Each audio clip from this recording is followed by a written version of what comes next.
दोस्तों, मैं अनुप कुमार आपके अपने यूट्यूब चैनल पर स्वागत करता हूं। आज का टॉपिक है हमारा पोषक पदार्थ न्यूट्रिशन। न्यूट्रिशन हमें और हमारे शरीर को किस प्रकार से महत्वपूर्ण है, ये सब हम इस वीडियो में आपको बताएंगे। और वीडियो अच्छी लगे तो लाइक करें, सब्सक्राइब करें और शेयर करें, और अपने दोस्तों को भी शेयर करना ना भूलें। चलते हैं अपनी टॉपिक की तरफ। जिस भोजन का हम सेवन करते हैं उसमें अनेक रासायनिक तत्व होते हैं। इन रासायनिक तत्वों को पोषक तत्व कहते हैं। हम कह सकते हैं कि पोषक तत्व भोजन में उपस्थित वे अदृश्य घटक हैं जिनकी आवश्यकता हमें शरीर के स्वस्थ बनाए रखने के लिए होती हैं। ऊर्जा प्रदान करते हैं कौन कौन करते हैं? कार्बोहाइड्रेट और वसा। शरीर निर्माण करते हैं कौन कौन करते हैं? प्रोटीन और जल। ठीक है दोस्तों। और रोगों से रक्षा करते हैं तो वो कौन करते हैं? विटामिन्स एंड खनिज। ठीक है दोस्तों, चलते हैं फिर आगे। न्यूट्रिशन पोषक पदार्थ। मनुष्य के शरीर में विभिन्न कार्यों के लिए निम्नलिखित पोषक पदार्थों की आवश्यकता होती है। कार्बोहाइड्रेट, वसा, प्रोटीन, विटामिन्स, खनिज लवण एवं जल। ठीक है दोस्तों, पहला देखते हैं हम कार्बोहाइड्रेट। कार्बोहाइड्रेट किन किन चीज़ों से मिलता है और कहाँ कहाँ हमें इसकी ज़रूरत पड़ती है। ठीक है दोस्तों, तो स्रोत हैं हमारे सभी अनाज जैसे गेहूँ, जौ, मक्का, चावल, शहद, आलू, केला, अमरूद, गुड़ और गन्ना और शकरकंद। इससे शुगर भी कहते हैं क्योंकि यह स्वाद में मीठे होते हैं। और कार्बोहाइड्रेट के 3 प्रकार होते हैं जैसे कि मोनोसैकेराइड, डाइसैकेराइड, पॉलीसैकेराइड। अब देख लेते हैं मोनोसैकेराइड क्या होता है। मोनोसैकेराइड्स यह एक ही प्रकार के कार्बन के अणुओं का बना होता है। यह सबसे सरल कार्बोहाइड्रेट होता है। पाचन की क्रिया में इन्हें अंतिम रूप से प्राप्त किया जाता है जैसे ग्लूकोज, फ्रक्टोज, गैलेक्टोज आदि। ग्लूकोज तुरंत ऊर्जा प्रदान करता है। ग्लूकोज रासायनिक सूत्र है उसका C6H12O6, जिसे बोलते हैं हम शरीर का ईंधन। ये हम आपको बता रहे हैं इमेज के माध्यम से। C6H12O6 ये ग्लूकोज का रासायनिक फॉर्मूला है। ठीक है दोस्तों, अब देख लेते हैं सेकंड नंबर फ्रक्टोज। दुनिया की सबसे मीठी प्राकृतिक शर्करा फ्रक्टोज ही कहलाती है। फलों के मीठेपन के कारण भी फ्रक्टोज ही कहलाता है, फ्रक्टोज ही होता है। शहद की शर्करा भी कहा जाता है। ठीक है दोस्तों, अब थर्ड नंबर देखते हैं गैलेक्टोज। यह आमतौर पर प्रकृति में अन्य शर्कराओं के साथ मिलकर पाया जाता है। डेयरी उत्पाद जैसे कि दूध, मक्खन, खट्टी क्रीम, आइसक्रीम और दही लैक्टोज के रूप में गैलेक्टोज के सबसे अच्छे खाद्य स्रोत हैं। जब दो मोनोसैकेराइड्स जुड़ते हैं तब यह अणु बनता है जिसे डाइसैकेराइड कहा जाता है। Glucose plus fructose is equal to sucrose. Glucose plus glucose is equal to maltose. Glucose plus glucose galactose तो कुल मिला के बनता है वो लैक्टोज। अब देखते हैं सुक्रोज। गन्ने एवं गुड़ की शर्करा भी कहा जाता है। किसको कहा जाता है? सुक्रोज को। टेबल शुगर यानी चीनी भी सुक्रोज का बना होता है। ठीक है दोस्तों, अब देख लेते हैं माल्टोज। जो ज्वार, मक्का, गेहूँ, अंकुरित अनाज की शर्करा भी कहते हैं। यह शराब में भी पाई जाती है। लैक्टोज दूध में पाए जाने वाली शुगर को ही हम लैक्टोज कहते हैं। अब देख लेते हैं पॉलीसैकेराइड। यह सबसे जटिल शर्करा है। इसके निर्माण में 2 या 2 से अधिक मोनोसैकेराइड्स भाग लेते हैं। यह भोजन को संचित करने का कार्य करता है। Number 1 starch. स्टार्च पौधों में पाए जाने वाला सबसे आम खाद्य भंडारण पॉलीसैकेराइड है। कैप्सूल भी स्टार्च का बना होता है। Number 2 cellulose. सेल्यूलोज पौधों में पाया जाने वाला एक अन्य महत्वपूर्ण पॉलीसैकेराइड है। Number 3 glycogen. ग्लाइकोजन जानवरों में प्रमुख भंडारण पॉलीसैकेराइड्स है। ग्लाइकोजन यकृत और मांसपेशियों में संग्रहित होता है और जानवरों में ऊर्जा आरक्षित के रूप में कार्य करता है। Number 4 chitin. काइटिन एक नाइट्रोजन युक्त कार्बोहाइड्रेट है जो मुख्य रूप से कवक में पाया जाता है। कवक की कोशिका भित्ति काइटिन नामक यौगिक से बनी होती है। वसा अर्थात चिकनाई शरीर को क्रियाशील बनाए रखने में सहयोग करती है। वसा शरीर के लिए उपयोगी है किंतु इसकी अधिकता हानिकारक भी हो सकती है। सामान्यतः हमारे शरीर में लिपिड के रूप में मिलती है। इसमें कार्बन हाइड्रोजन और ऑक्सीजन विभिन्न मात्राओं में उपस्थित हो रहते हैं। वसा सामान्यतः 20 डिग्री सेंटीग्रेड ताप पर ठोस अवस्था में होते हैं, परंतु यदि वे इस ताप पर द्रव अवस्था में हों तो उन्हें तेल कहते हैं। सामान्यतः एक वयस्क व्यक्ति को 20 से 30% ऊर्जा वसा से प्राप्त होनी चाहिए। 1 ग्राम वसा में 9.3 किलो कैलोरी ऊर्जा होती है दोस्तों। अब देखते हैं वसा के स्रोत मक्खन, घी, दूध, पनीर, अंडे की जर्दी, मांस, तेल इत्यादि। वसा के प्रकार सैचुरेटेड फैट, अनसैचुरेटेड फैट और ट्रांस फैट। सैचुरेटेड फैट वह होते हैं जिनमें सैचुरेटेड फैट के बारे में हम बताते हैं। संतृप्त वसा रक्त में कोलेस्ट्रॉल के स्तर को बढ़ाती है।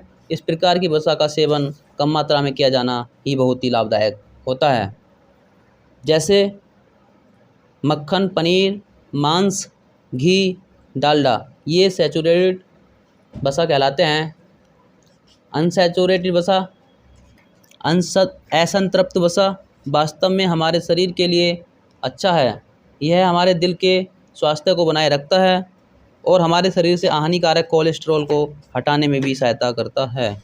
जैसे मूंगफली का तेल, सोयाबीन का तेल, जैतून का तेल, सूरजमुखी का तेल और काजू बादाम। ट्रांस वसा इन्हें खाने से हमारे शरीर में बुरे कोलेस्ट्रॉल की मात्रा बढ़ जाती है तथा अच्छे कोलेस्ट्रॉल की मात्रा कम हो जाती है, जिसके कारण हार्ट अटैक की बीमारी भी हो सकती है। जैसे fast food, pizza, Kurkure, burger, chow mein ये सब हमारे शरीर में ट्रांस फैट को बढ़ावा देते हैं। इनसे हमें बचा जाए तो बेहतर होगा। वसा के कार्य हैं। वसा आमतौर पर शरीर में ऊर्जा का संग्रहित स्रोत होता है जो त्वचा के नीचे जमा रहता है। वसा विशेष रूप से मानव शरीर में एक सुरक्षात्मक परत का कार्य करती है और सुरक्षा प्रदान करती है। वसा शरीर के अंगों को बाहरी आघात से बचाते हैं। वसा शरीर के तापमान को भी बनाए रखता है। वसा स्वस्थ कोशिका कार्य को बढ़ावा देते हैं। ऊँट के कुबड़ में वसा बहुत ज़्यादा ही पाया जाता है। ठीक है दोस्तों। प्रोटीन एक जटिल कार्बनिक पदार्थ है जिसका गठन कार्बन, हाइड्रोजन, ऑक्सीजन और नाइट्रोजन तत्वों के अणु से मिलकर होता है। शरीर को आवश्यक सभी प्रोटीन का निर्माण 20 प्रकार के अमीनो एसिड से होता है। शरीर की वृद्धि और अंगों की मरम्मत दोनों कार्यों के लिए प्रोटीन उत्तरदायी होता है।